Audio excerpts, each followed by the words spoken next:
So hello and welcome to the Central Eurasian Studies in East Asia and Beyond lecture series. My name is Timur Dadabaev and I am Professor of International Relations at the University of Tsukuba. I also direct the special program in Japanese and Eurasian Studies. I would like to acknowledge that we run this program in partnership and with generous support from the Nippon Foundation. Today's talk on reframing non-Western feminism is part of the special lecture series, and you see the poster for it that we started last week. For those who missed the last week's discussion on unpacking Central Asian migration to Japan, or would like to revisit the talk, I would like to invite you to visit our YouTube channel, where all the talks are going to be uploaded as soon as we complete online session. Also, would like to invite you to follow us on our Twitter account, our Facebook account, and participate in our YouTube channel, in addition to our website. The structure of the talks are the following. They start with our main speakers delivering their introductory points, followed by comments and questions from the floor. I will collect several questions at once, and I will try to facilitate several rounds of questions. Please be informed again that all the talks are video recorded. Therefore, you can keep your cameras off if you feel like it. You can ask your questions by typing in the chat thread, which I will then read out, or ask questions out loud by using Zoom's raise your hand feature. It gives me now a special pleasure to introduce Dr. Syinat Sultanalieva, who is my PhD student, about whose achievements I always feel very proud.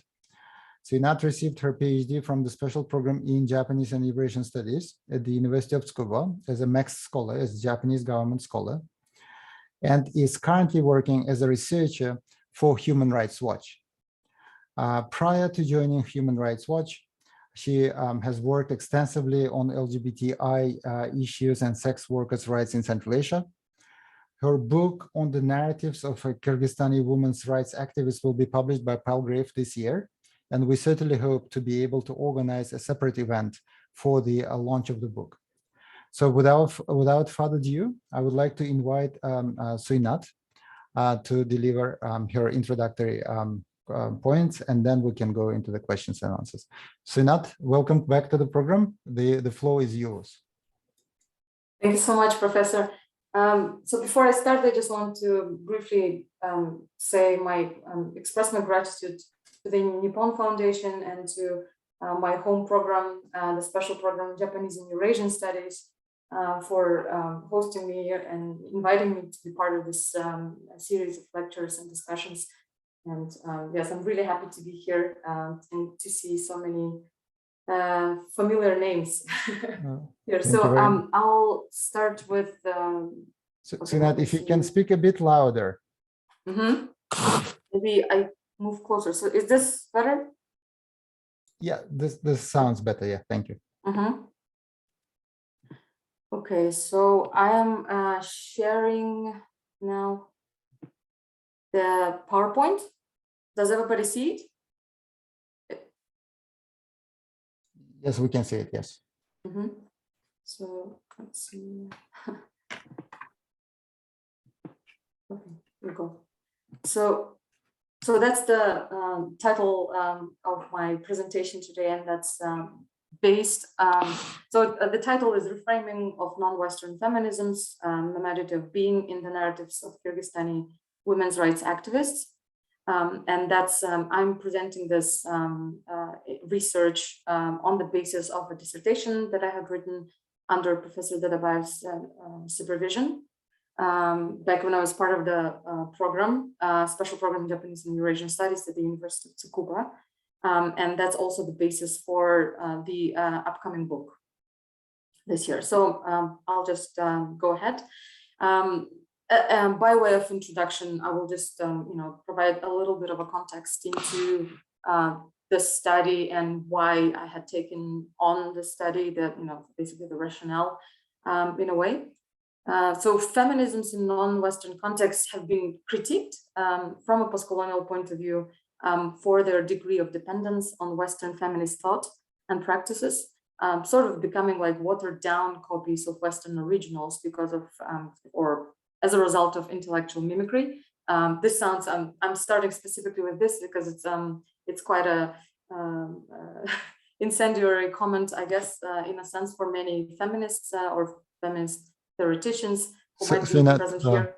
If I can just ask you, can you use the full screen mode for your slides? Thank you. I will try because I'm not sure if I use the full screen, I will be able to see my lecture notes. Oh, okay. Yeah, well, whatever suits you better. Yeah, go ahead. Let me maybe increase this. Yeah, maybe this is better. This is much better. Yeah, thank you. Okay, so here's the contents and what I'm going to be going through. Maybe I'll stop at the abstract. So the PowerPoint, to be honest, is just sort of, it's more like with bullet points in that sense, and sort of focus on the main things.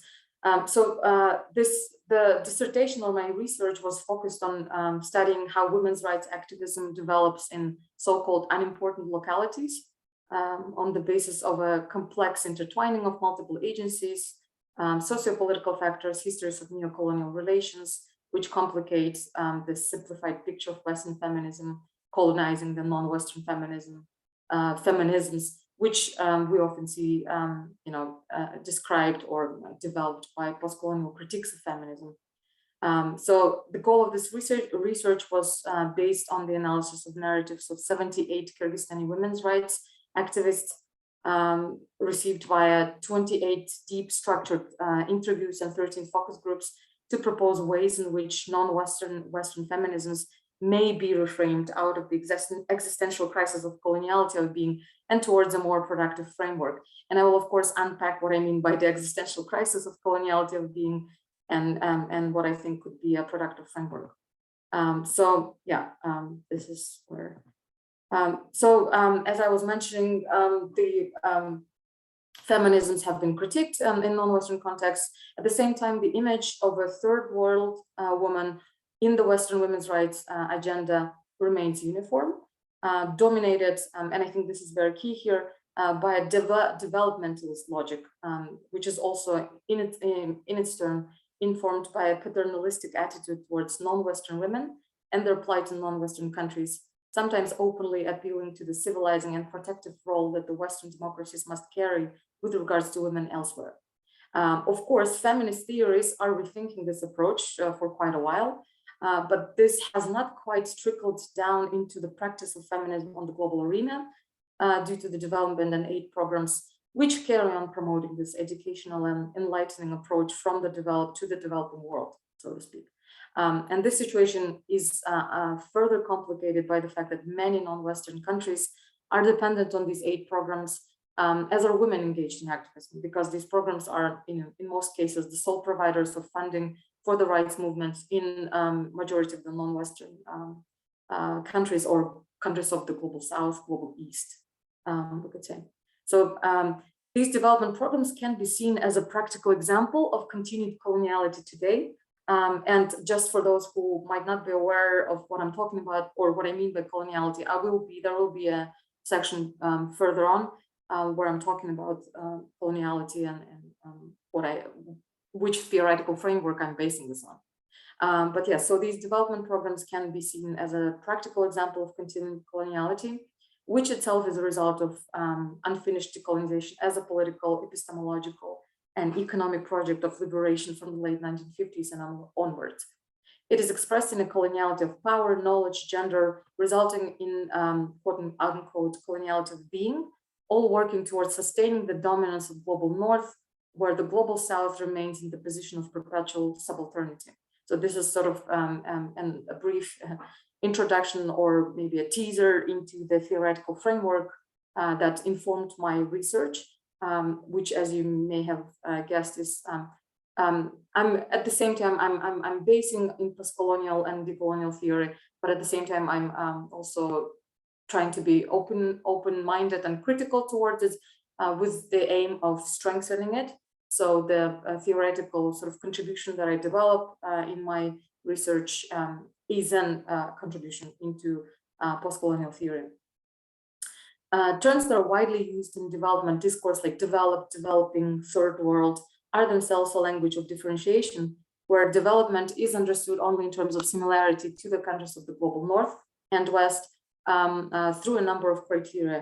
And as such, development is a process of bringing the global south into alignment with the former.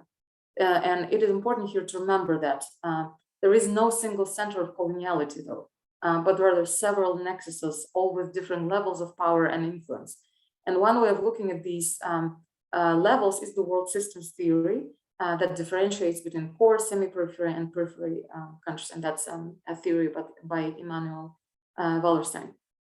The case of Kyrgyzstan can provide a good model of a third world or a peripheral country that is under both the core and semi-peripheral influence.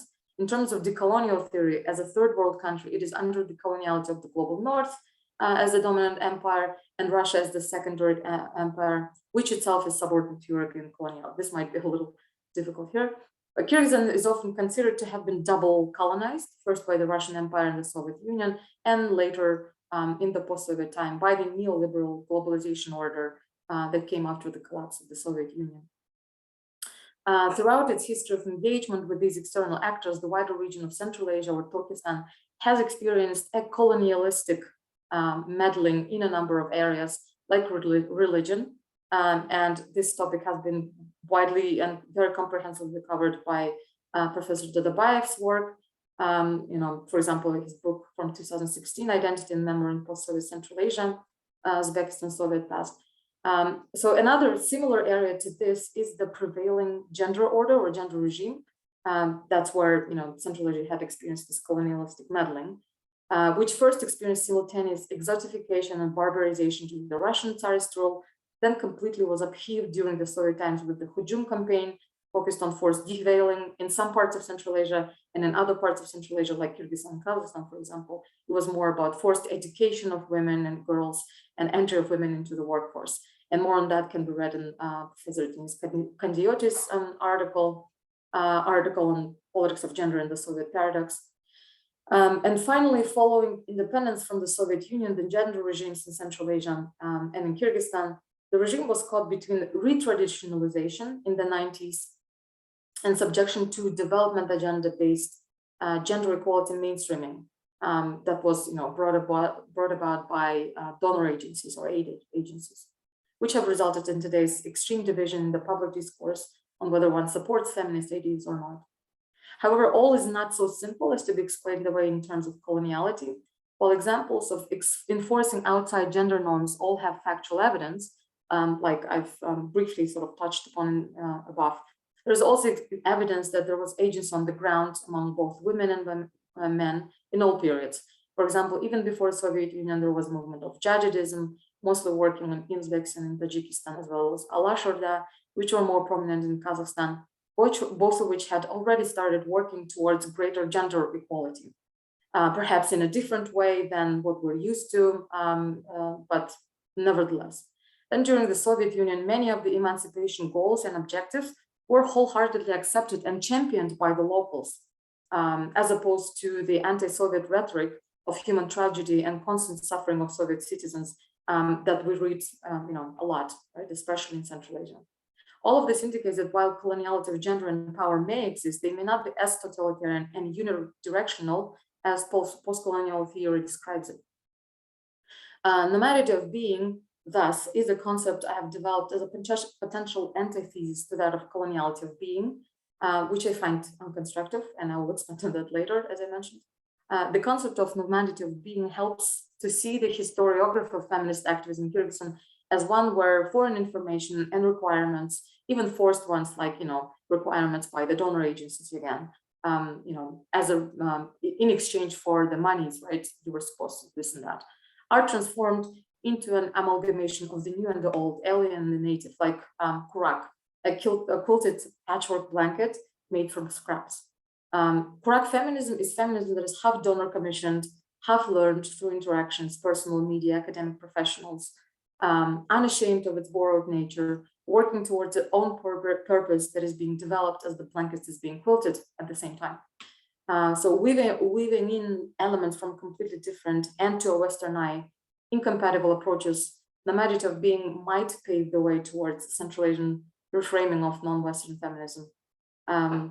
I implore you all to note, I'm saying might pave the way. So I do not claim that this concept is an ultimate concept, although I hope it might be one of those. As I was saying, there was and is local agency in emancipatory movements. However, the mechanisms used in development of these movements on the ground, especially in countries of geopolitical insignificance like Kyrgyzstan, remain unresearched. There's lack of analysis of how local women's rights movements are developed in such localities because, localities like Kyrgyzstan, and that's why I'm also introducing this idea of geopolitical insignificance, is that, in a lot of the times we see in academia that smaller countries don't really get to be discussed and definitely are not seen as being able to contribute theoretically to the academic discussion. There is and because of that, there is lack of analysis into this, and also into how and if they may be influenced by double or triple colonialities, and on whether there are any specific characteristics in the local practices that could expand the general understanding of how feminism is rooted on local grounds. Conceptualizing feminist narratives in Kyrgyzstan while keeping in mind the complex relationship between ideological borrowing, actualization, appropriation, or self-colonization even of feminist concepts can expand both scholarly and activist understanding of specificities of post-Soviet feminism from a historiographic point of view.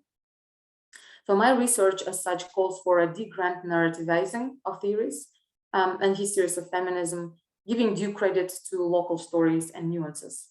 And I focus on studying how women's rights activism develops in unimportant localities on the basis of a complex intertwining of multiple agencies, socio-political factors, and histories of neo-colonial relations, as mentioned before. So let's see the PowerPoint.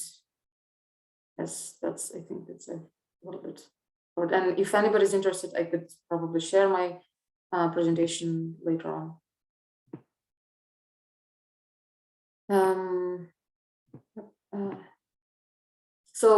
A little bit of methodology and theory. I'll try not to focus too much on this and just go back into findings, or go into the findings straight afterwards. So my data for this research came from 6 cities in Kyrgyzstan. They are Bishkek, Osh, Jalolabad, Nokat, Karakol, and Naryn, roughly covering majority of the regions in the country.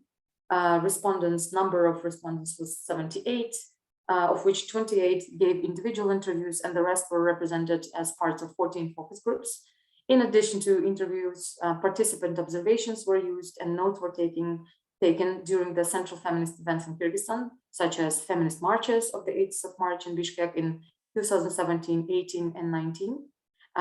Then also a participation in the Guests from the Future, a theatrical reflection on feminist utopia in Kyrgyzstan from 2019.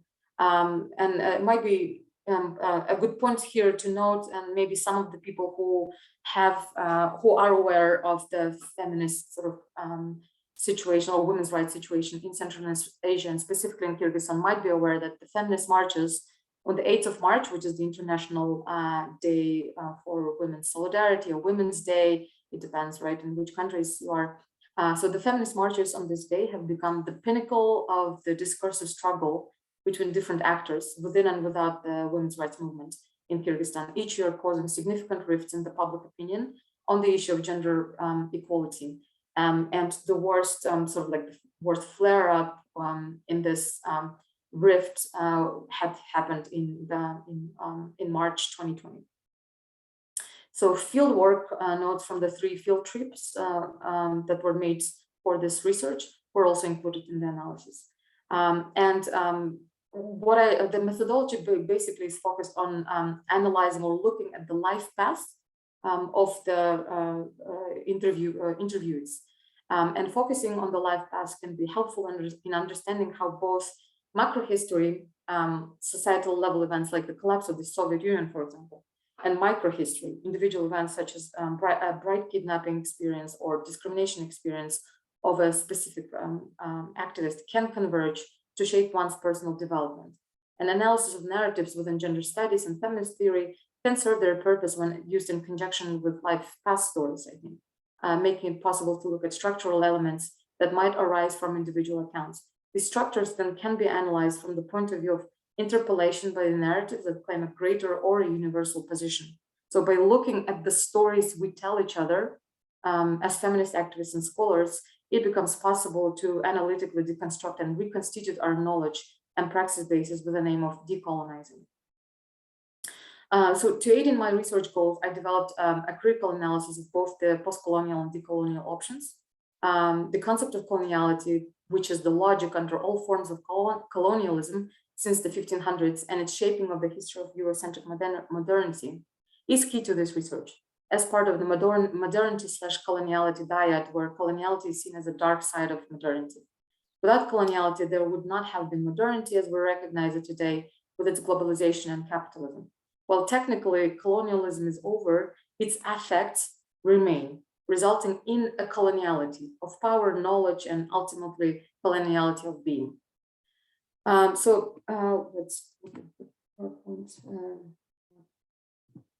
this might help a little bit for people. So I'll also increase it a little. So coloniality. So when applying the logic of decolonial critique to women's rights activism in localities like Kyrgyzstan, the double colonial pressure towards it becomes apparent. So on the one hand, there are the regional and global feminist discourses, theories, activism penetrating the local discourse via the academia and media. And on the other hand, there is the women's rights agenda within the development programming in the region, promoted as part of reforms and integration into the global community of values under the paternalist guidance of Eurocentric institutions and agencies. And here it might be interesting to know that it's not just there are specific tools that institutions, international institutions like the EU, for example, have been employing in their negotiations with the local government, for example, right, in Central Asia.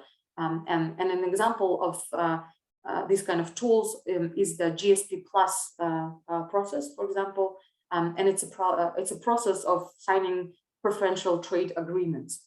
So these preferential trade agreements with the EU are signed in exchange for the countries that that receive this preferential trade agreement, that they do commit to implementation of all the main human rights commitments of the EU or the country itself. So basically following up with the UN commitments and everything else. And while on the surface this sounds very laudable, we cannot but see that this is also the tool, one of those tools of using or like being promoting as part of reforms and integration to the global community under the paternalist guidelines of Eurocentric institutions like the EU and agencies.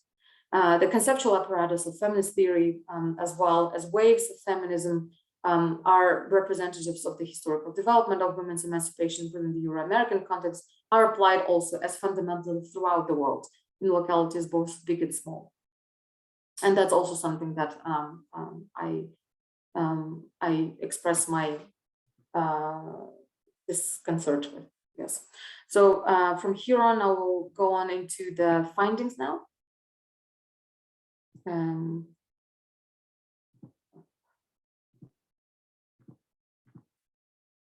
So the structure of women's rights activism in Kyrgyzstan as a metaphorical portrait. You will see on the screen as part of the presentation some examples of, well, not examples of quotations, right, from the interviews that I had, but this metaphorical portrait that I was able to, develop it based on the analysis and overall sort of look into what I have been told as part of this, as part of the interviews. So the head of this Kurak portrait of women's rights activists in Kyrgyzstan consists of women of over 40 years old, wearing their hair Soviet style, uncovered, focused on the political and economic rights of women. The women that make up this group developed their gender expertise thanks to research commissioned by international organizations in the 90s and early 2000s. They are the ones that have organized gender schools, which have many of my respondents have mentioned as being very formative for them. These gender schools since the early 90s, and they are the ones that have participated in the Fourth World Women's Conference in Beijing in 1995, better known as the Beijing Platform for Action, which had become a watershed moment in the history of women's movement, not only in Kyrgyzstan, but the whole Central Asia.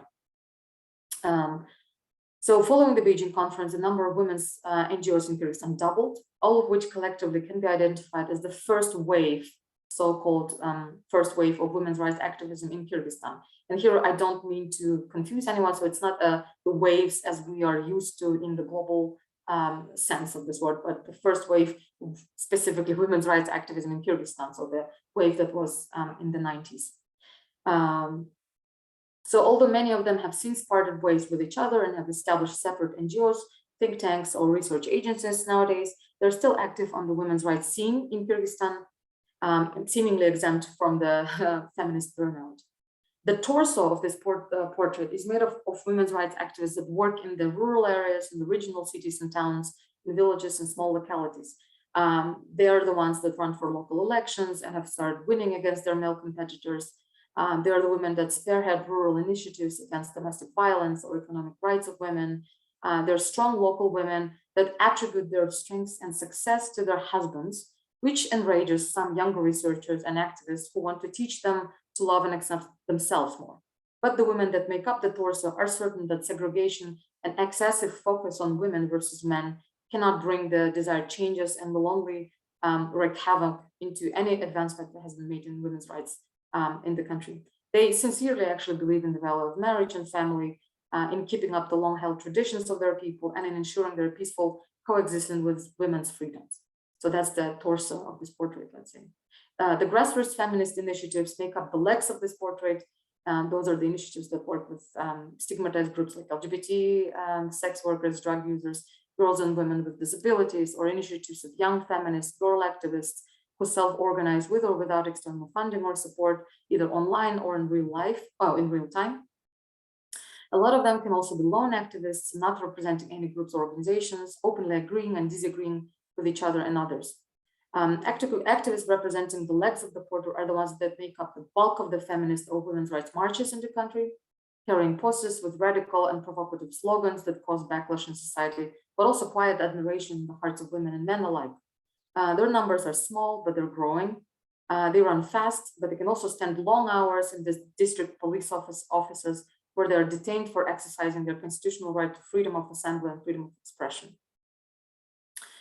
This group of activists is very well versed in feminist theory, uses English words freely, has international grassroots connections, and long-stretching plans for the country's future. The arms in the portrait are represented by professional NGOites, as I'm calling them, so women that learned about gender-based discrimination and violence in Kyrgyzstan after getting their first grant. So it's not that they went into it having had to experience some discrimination, but they went into this after being engaged or like being involved into the NGO world in general. And again, most likely in the late 90s, early 2000s. They do not appear to particularly share the ideals of gender equality, especially outside of their job places, combining their personal patriarchal views with gender equality, which is part of their professional duties. And in that sense, I thought this is quite similar to Communist Party officials in Uzbekistan during the Soviet time, tasked with eradicating religion, while in the domain of their private lives, they would follow the tenets of the same religion. And that's from Professor Dadabaev's work. So similar to them, these women do not find it confusing or difficult to allow these two imperatives to coexist in their lives. They do value the financial aid from international organizations which have allowed establishment of such NGOs in the first place.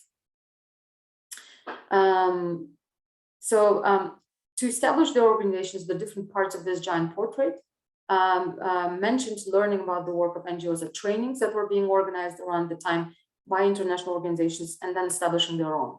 Some other parts started up organizations on the basis of partnership between local government and active female citizens of the village or region. Also, while all, another interesting part was that while all the women's rights activists that were interviewed identified themselves as working on women's issues or women's rights, be it bride kidnapping, domestic violence, electoral participation, political rights, or freedom from societal pressures, there was no single understanding of feminism, as well as no similar introduction to it. Some had learned about it from other activists or from social media or their university lectures. Many had started their women's rights activism as a resistance to discrimination that they had experienced themselves or someone close, but they had not realized that it was related to feminism. A lot of the responses were not very clear as to the recognized types of feminism, like radical or intersectional feminism. There was also, and that's another part here, yeah, that's the post-90s.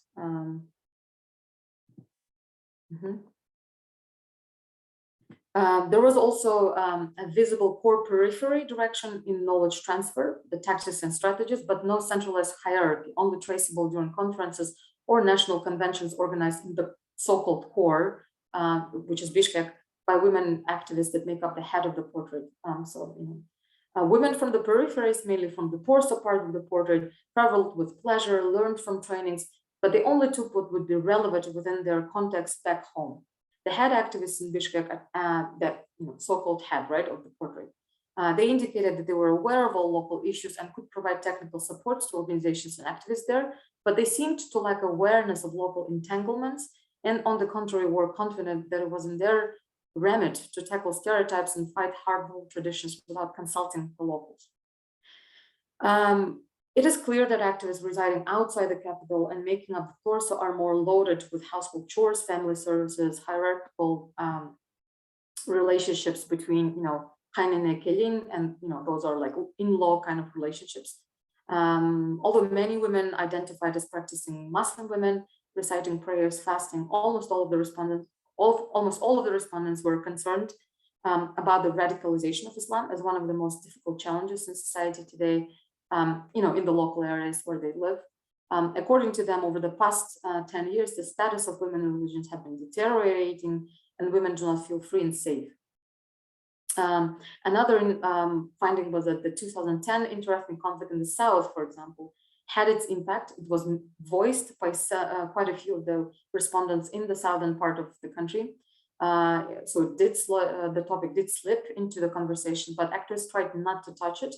And it just shows that the conflicts between the 1990 and 2010, the ethnic conflicts in Kyrgyzstan, were completely unreflected. And that's probably also one area where there needs to be more research into this.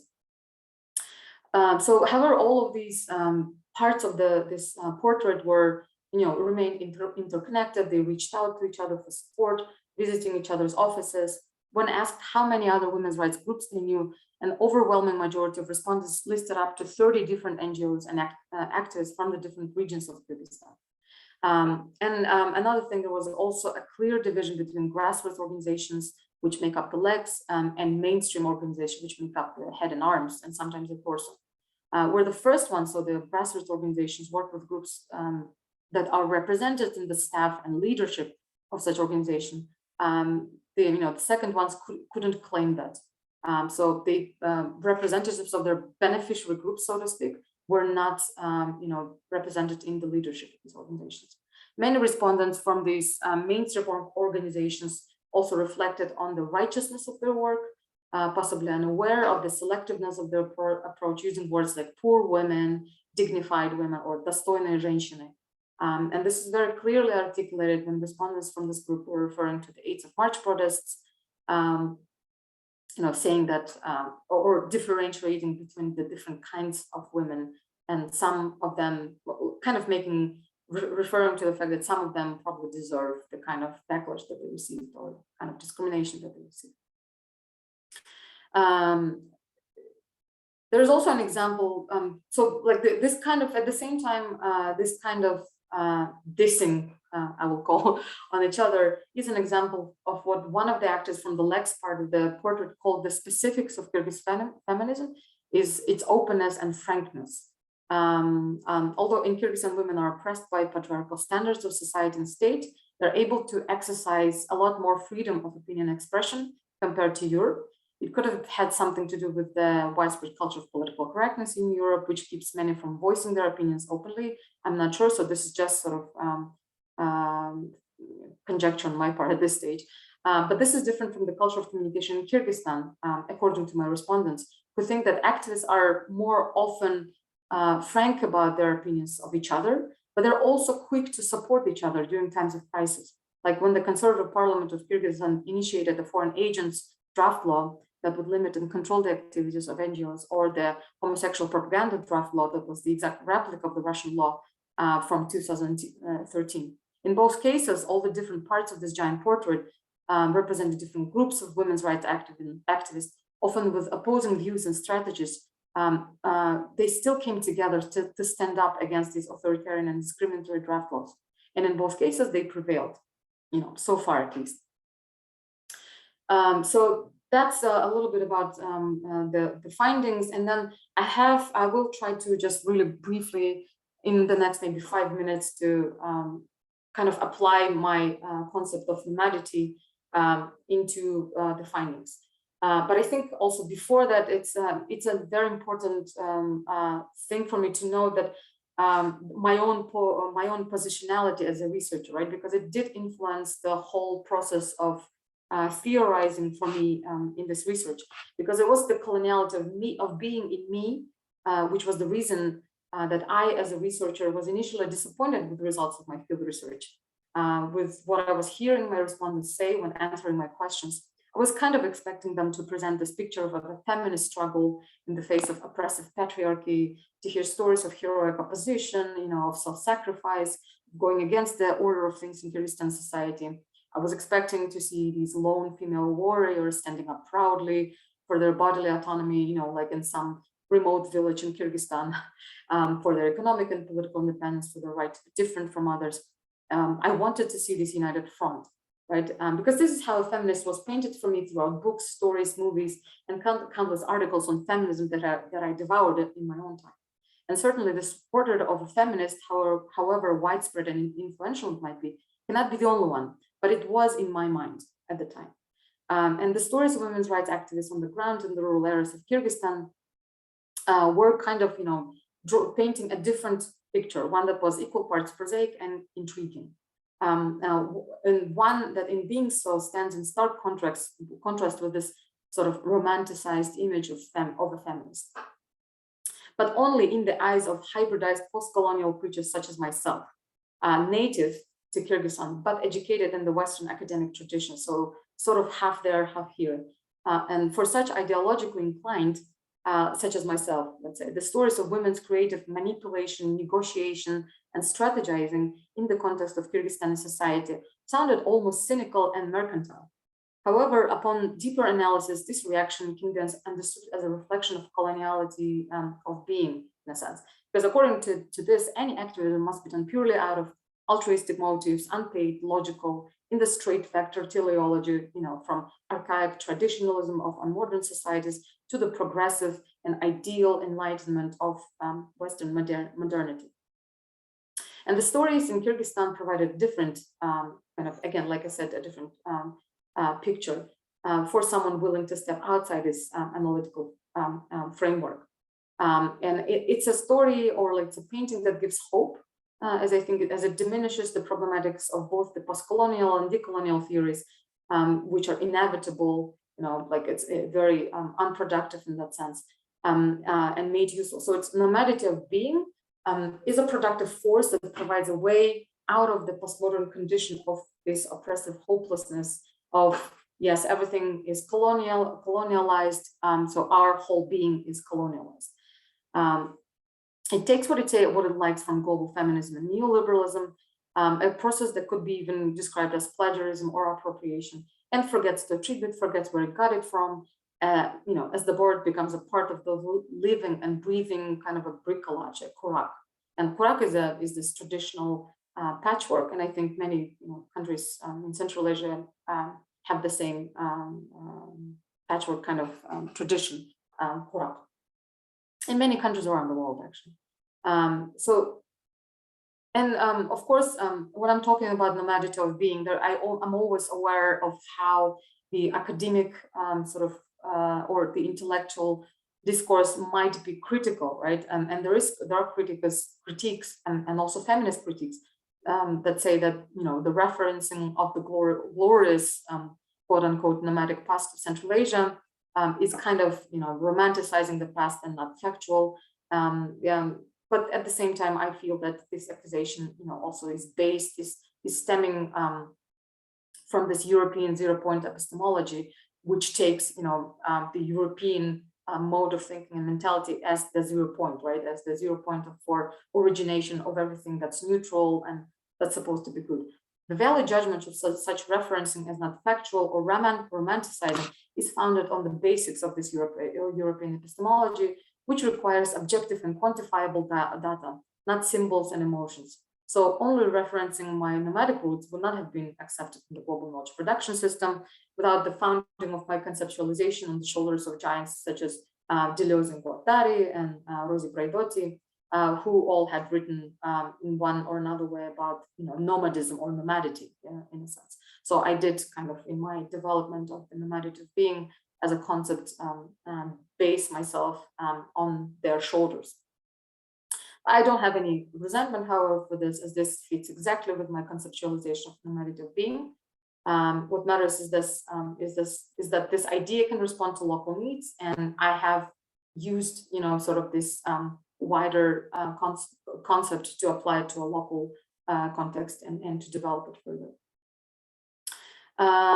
So in nomadity, in nomadity of being, for maybe for those of us or those of you who are listening right now and who might be aware of post-colonial concepts. So nomadity of being can resemble Baba's post-colonial concept of hybridity, right?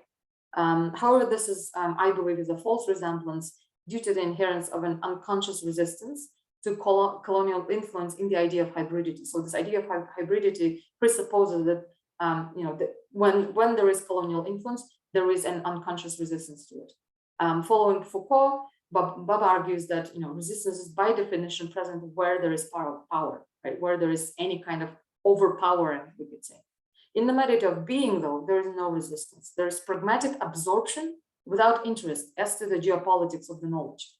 Although in recent years, the backlash against women's rights, democracy, and general human rights activism in Kyrgyzstan seems to have increased, negating the point about nomadic indifference towards the source of ideas. The backlash, on the contrary, supports it, I believe, because both sides of this backlash are kind of, you know, in a sense, representing this greater divide, right? Greater ideological divide, and the way that the sides on the local sort of level are using indiscriminately whatever that's developed on the global scale, and then using it on the local scale is actually an example of how pragmatic this nomadity of being is. It doesn't really care. It doesn't really get involved in the, you know, in the quagmires of international ideological struggles. As long as they're helpful in achieving their axiological objectives, anything goes, basically. And this is in stark contrast with the unconscious resistance of this hybridity. Nomadity of being is a pragmatic orientation focused on absorbing the most needed and effective, discarding the rest. Another characteristic of nomadity of being is the absence of futurity. Many of the respondents could not identify a clear future where their activism had prevailed. They either regurgitated the ideals of the Soviet gender order or the ideals of the third wave of feminism with its intersectionality. Right? The responses were almost formulaic all across the spectrum of the respondents, from the professional genderists to grassroots activists. The former leaned closer to the Soviet image, the latter to the third wave. But when prompted to think outside of these boxes, many women stuttered, unable to come up with anything, simply repeating what they had already said. And a lot of the times what they had already said was stuff that came basically from their, you know, like mission or vision of their organization, because every organization has to have these kind of documents, like strategic planning kind of documents, which are, again, a requirement by the donor agencies, for example. So as Kazakh scholar Aushan Fodar theorizes, and I thought this was brilliant, the nomadic mind does not burden itself with teleology. It functions within the strategy of self-evidence. All that exists creates itself. The world exists because it exists.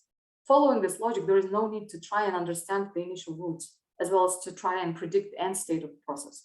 This explains this inability of my respondents to describe an image of the future where their activism had prevailed.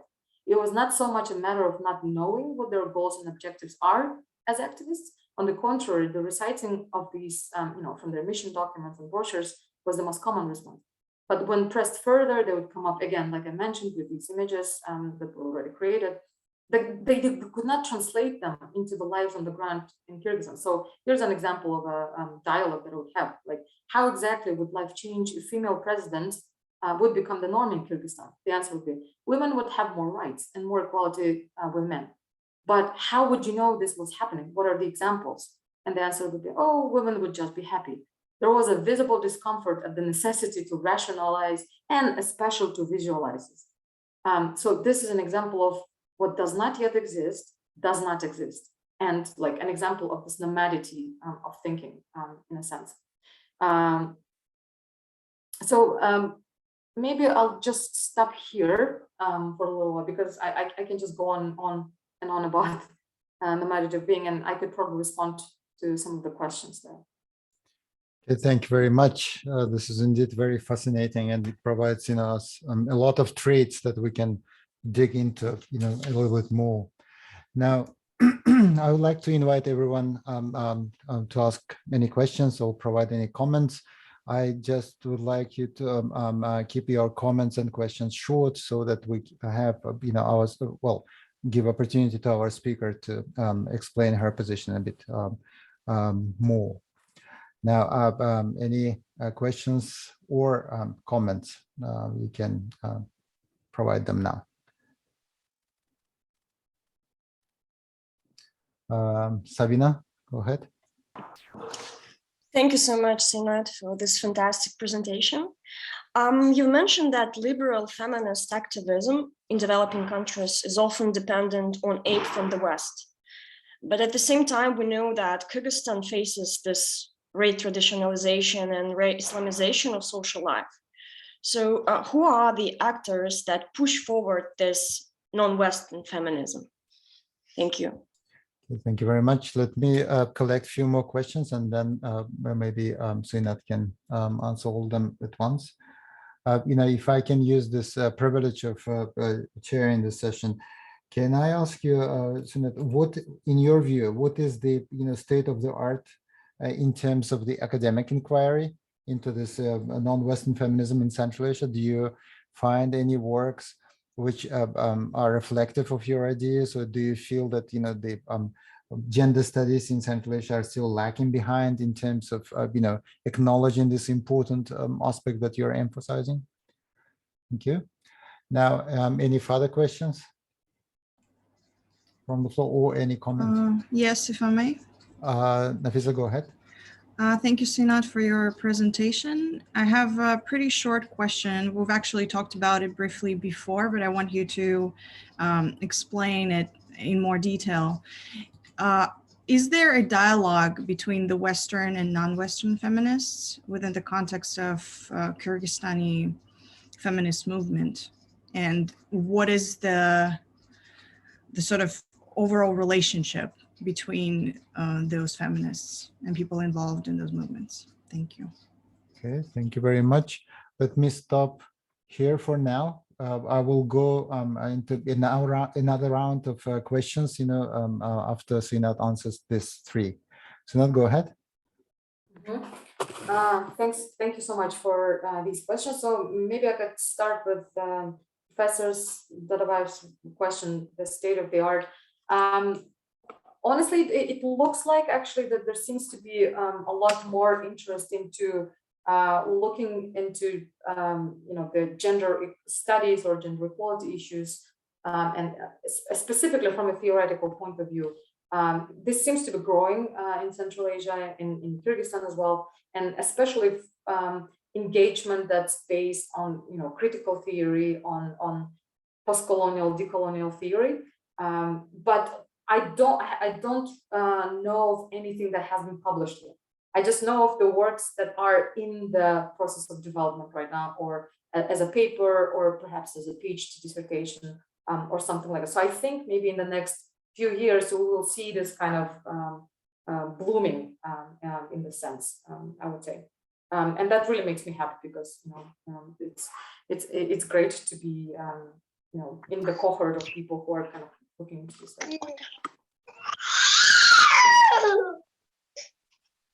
Yeah. So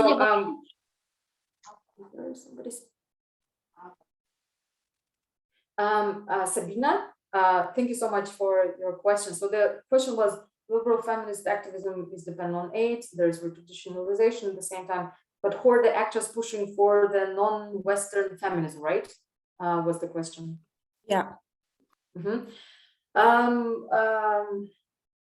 That's interesting. So that was actually in the contextual part of my research, I was looking at this, but we could say that in the sort of contemporary history of Kyrgyzstan, that's something that we see taking root in the 90s, and specifically as part of the development programs in the country.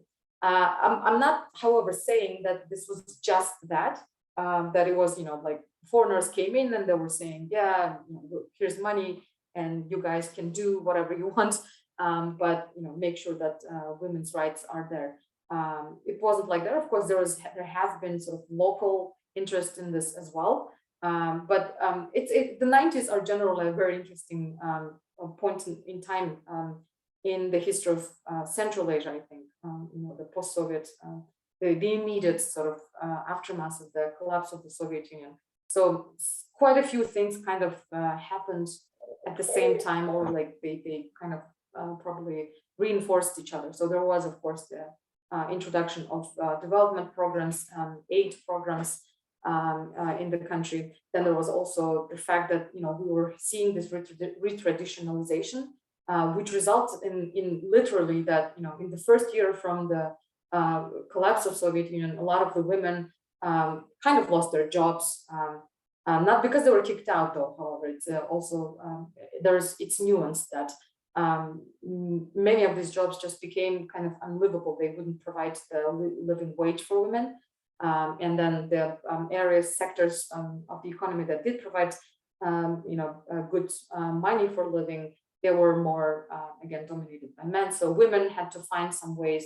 And that's also, it's in my research that in the 90s, that's when the majority of the NGOs sprung up in Kyrgyzstan. At some point, there was something like 2,000 NGOs registered in the country, I guess. And more than 80% of them or leaders of these NGOs are women. So there has been, discussion basically in that sphere that the NGO or civil society in Kyrgyzstan has a female face.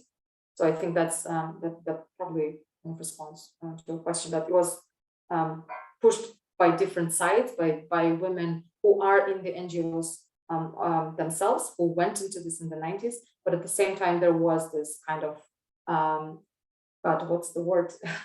Zakaz, basically, on the part of the international sort of development aid discourse.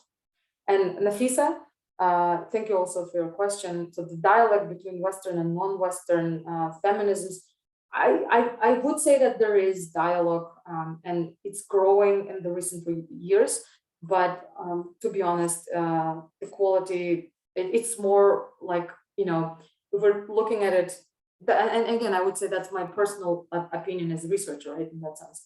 And I may not have read everything that there is there. And if somebody here might direct me to some readings that might challenge what I'm about to say now, I'd be happy to read up on this. But to my opinion, it feels like there is this mutual kind of it's a two-way street.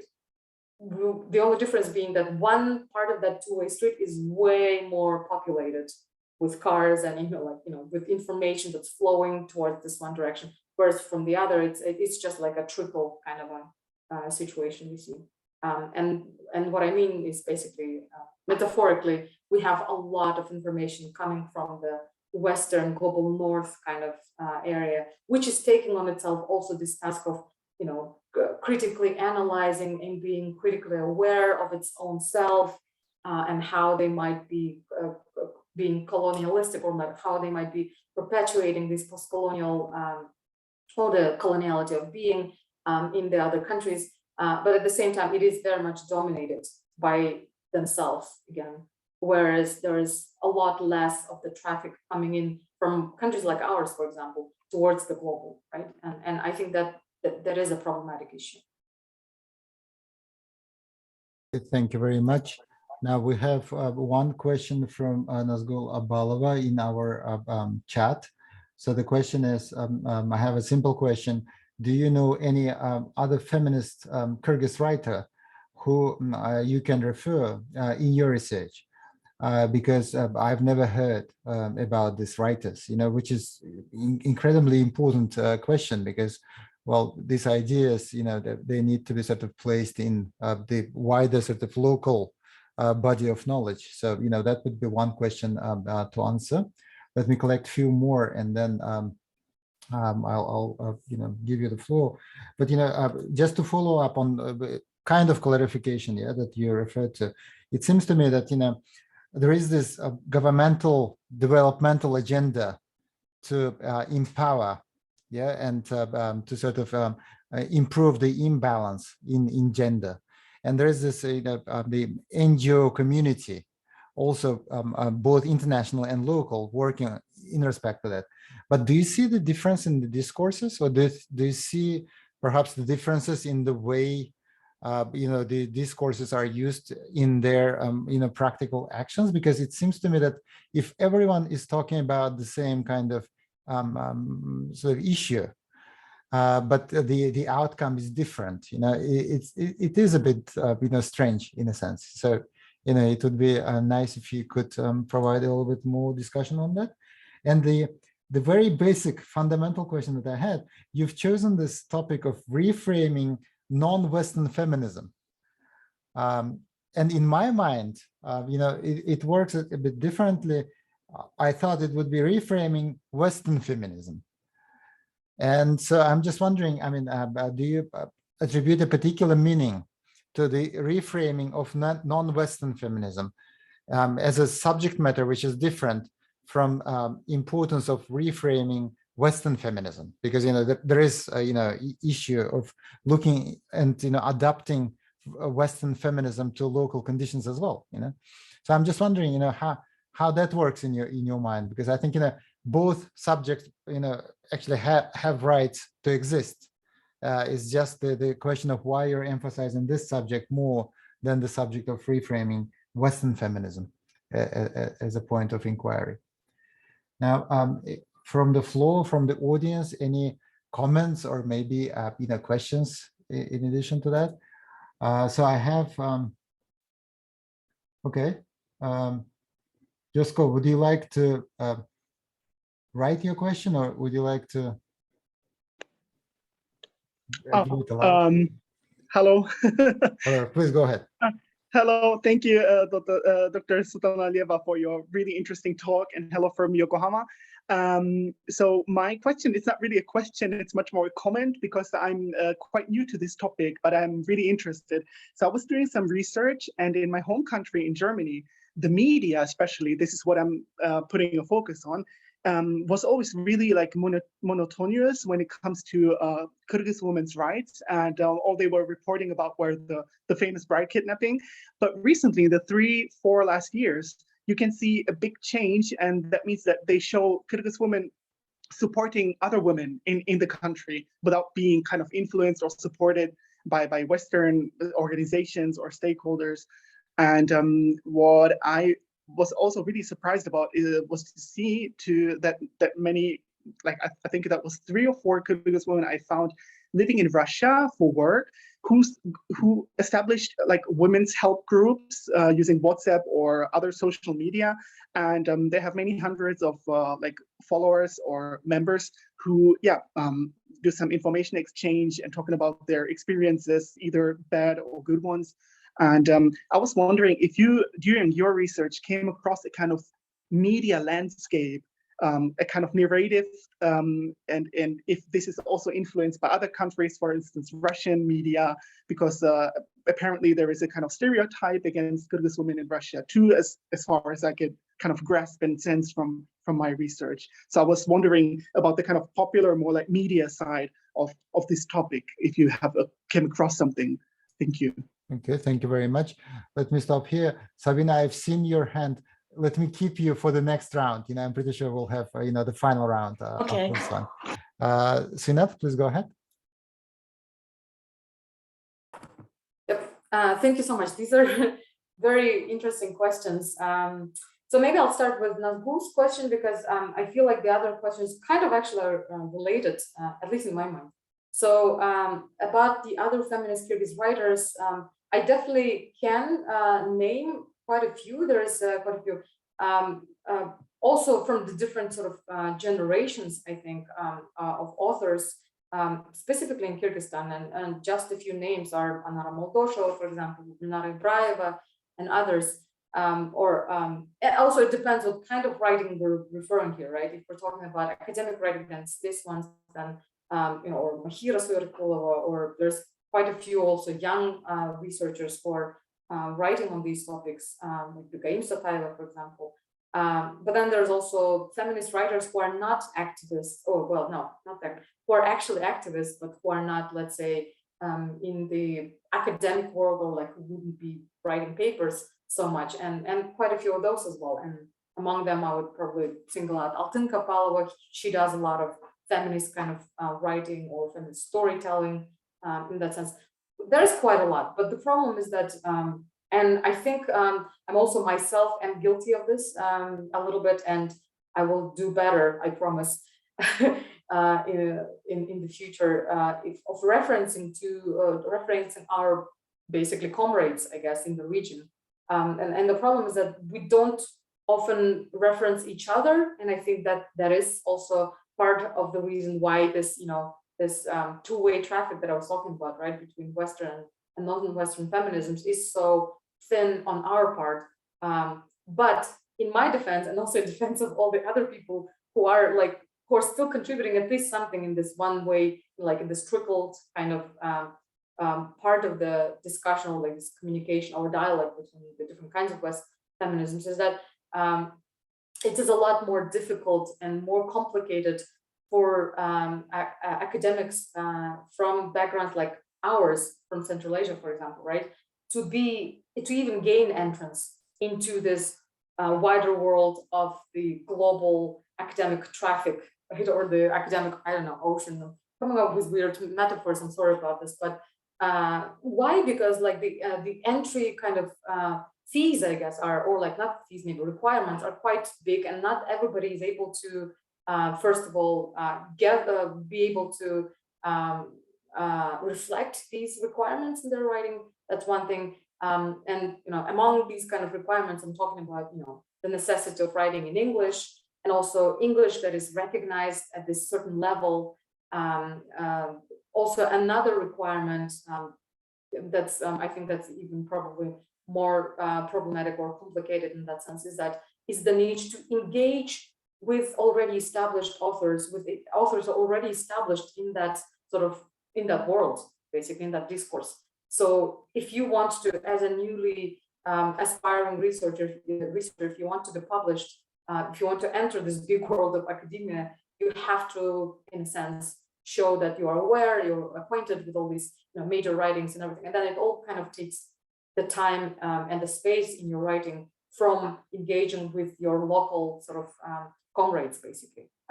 And I think that's a problem. But it's important for us to be aware of this and to try to balance this, I guess, in our own academic careers. And that's definitely what I will try to do my best. So the other questions about the development, yes, Professor Dadabaev's questions is about the development agenda and the NGO communities and the differences in discourses and the practice. I think this is exactly where, and I kind of focus on this quite a bit in my work, that there is definitely a difference. Well, okay, let's say, in terms of the discourse or the narrative that goes out into the public, right? So basically discourse, yes, the written discourse, let's say. I wouldn't say that there is a difference as much, especially when we're talking about NGO community and the developmental agenda, because we also have the general public discourse, right, which is dominated by the influencers, by public opinion makers, including quite a bit of the politicians, for example, right, or media personalities. But specifically within the NGO and development agenda, I would say that the discourses, are coinciding.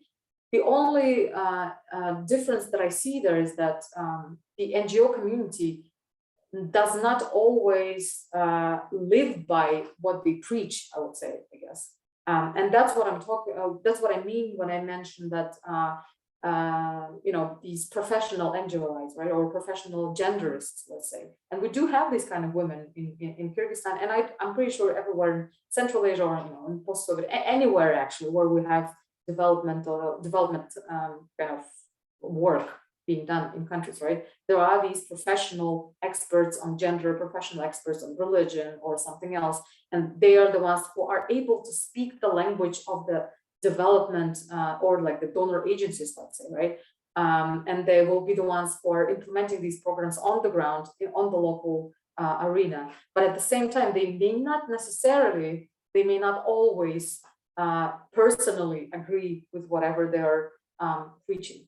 So there is, we always see that there is a difference between their job and their personal, I think, feelings. And like I think I mentioned this in the presentation, it's kind of similar to me in that sense, in how religion was dealt with in Central Asia, right? Where people, especially who were in the Communist Party, were supposed to be atheists, but then back home, their wives usually, or their mothers, or the people themselves, or men themselves, for example, would be practicing religion at home. So this kind of mutually exclusive things were not quite so mutual, or not quite so exclusive in the minds of the people, and that's exactly what we see here, I think. So perhaps that's also the reason why we have that the practical results might not be as great as we would hope for, because there's just this kind of perhaps an internal sabotaging in a sense, or maybe not sabotaging, that's a strong word, but an internal kind of disagreement on their own. So, and the question about reframing the non-Western feminisms and why not Western feminisms, that's a very, very good question, Professor. And actually, I see that the reason why I focused on reframing the non-Western feminisms could have to do again with my being a post-colonial subject and my desire to show that the non-Western feminisms, as understood right now by the Western feminisms, is somehow incorrect, and it must be corrected. But is it also an attempt on my part to show that, to kind of like to equalize it, right? To bring it up to the level of the Western feminism. That's a very interesting thought. I would have to think about it, I think. But yes, but to really simply answer this question is why I was focusing on the reframing of non-Western feminism specifically, is because, in my opinion, non-Western feminisms were not getting as much of a coverage, or they were not as analytical or as comprehensive as they should be. But the understanding or the presentation of non-Western feminisms in the global feminist discourse, I would say, because there would be, as I see, there's like a bit of this simplification of non-Western feminisms. Again, like I started in the beginning, not all feminist theories do think so, but there's, I've read quite a bit of articles that would describe non-Western feminisms as being kind of, like I mentioned, the watered down copies of the originals, because a lot of times we don't see this theoretical engagement with feminist ideas, with concepts, right, coming from these regions. On the contrary, there's just this taking and applying it on the ground, and maybe like some small engagement. So I wanted to show that non-Western feminisms, yes, they might be, taking these ideas and then using them, but I'm reframing it by saying, is that such a bad thing? I don't think so, because this for me is an example of nomadity of being. So kind of try to bring that around. And Josko, sorry if I'm mispronouncing your name, but so regards to the media, I do agree with you. That's a very interesting observation, I think, and it does speak to how the narratives are built, right? And I think this is also like the fact that media kind of reporting on Kyrgyzstan and women's rights in Kyrgyzstan for quite a bit was dominated only by pictures of bride kidnapping. That's also showing how this is also one example of how non-Western feminisms were perceived in the rest of the world, right? Or like in the Western world, let's say. So Kyrgyzstan is bride kidnapping. And Uzbekistan is something else. Tajikistan is this, I don't know. Eritrea is that. India is this. So kind of like putting everything into these small silos, right? Or like into niches of, yeah, this specific problem is, you know, from this area. And that's an example of how non-Western feminisms are narrated in the feminist or like in the discourse in general. So I do believe that it's important to kind of like expand these frameworks in that sense. And also it's interesting that now these media are showing Kyrgyzstan supporting other women in Kyrgyzstan. So we are definitely seeing there that there has been a change, right, in the framework, change in the narrative. And it would be, I think, really interesting to see what caused this change in the narratives. Specifically, let's say in the German media.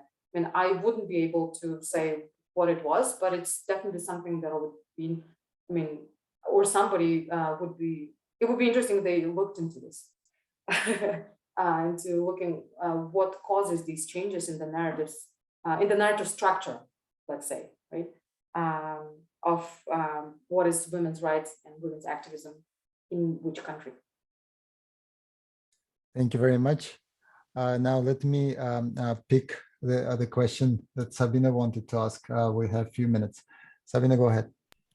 Thank you, Syinat. So from your reply to my previous question, I understand that local communities, local NGOs push forward this non-Western feminism agenda. But a huge chunk of this feminist initiatives were sponsored by the grants coming from the West, especially in the 90s, as you mentioned yourself. Does it mean that this non-Western feminism exists thanks to the Western feminist activities? Thank you.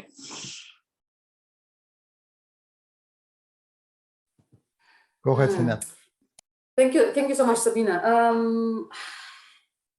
That's a bit of a tough question, to be honest, because on the surface it does look like it, in a sense, but I wouldn't really be quick to admit to this. I think why feminist movement or like the women's rights, the concept of women's rights, gender equality, and everything quite strong, right, in Central Asia and in the whole of the post-Soviet space, specifically because of the experience or like the history of Soviet Union.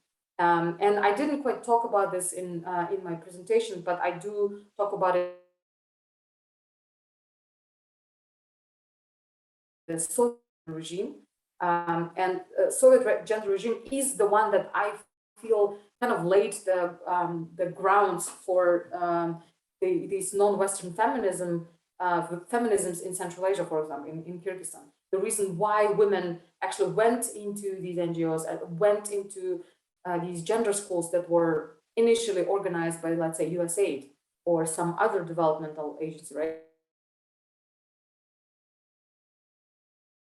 Was prepared by the Soviet gender regime. So they go in there, they learn a little bit more, they expand their horizons, and then they continue work. And then, you know, the socio-political and economic situation in the country has changed in such a way that there is grounds for further work of this and development of non-Western feminism. So I wouldn't say that it is that it's Western feminism or that it's developmental agencies that created basically, right, non-Western feminism in Kyrgyzstan, let's say.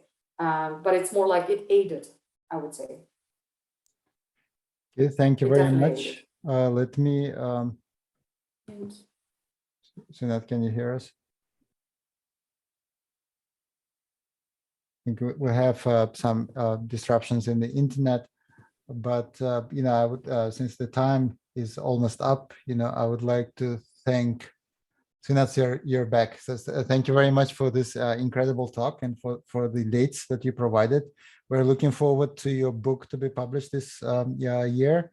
And to everyone else, thank you for taking part in this event. And we are going to have the next talk on the, on Russia and its vision of international order. Please be with us next week at the same time. Syinat, thank you once again, and we hope to see you soon with us. Thank you so much. Thank you. Thanks, everyone.